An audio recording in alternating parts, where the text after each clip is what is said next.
Arison Funzi.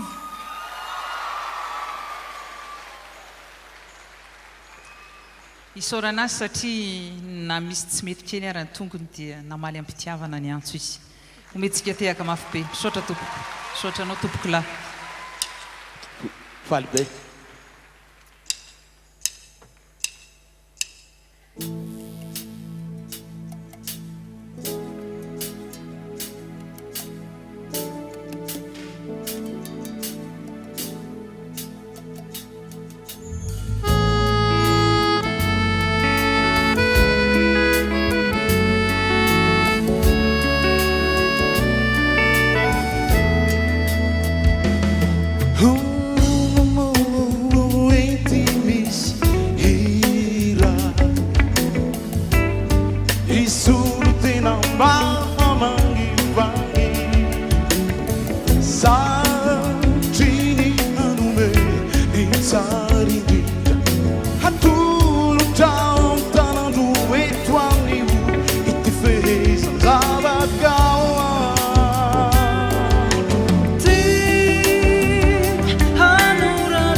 Saina silfu amabana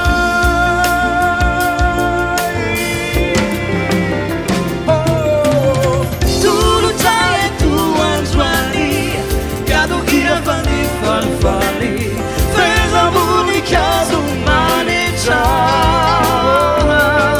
Milo kuma mireta A tudo tawangireja Tudo taie tu anjuani Gado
Misaotra tompoko.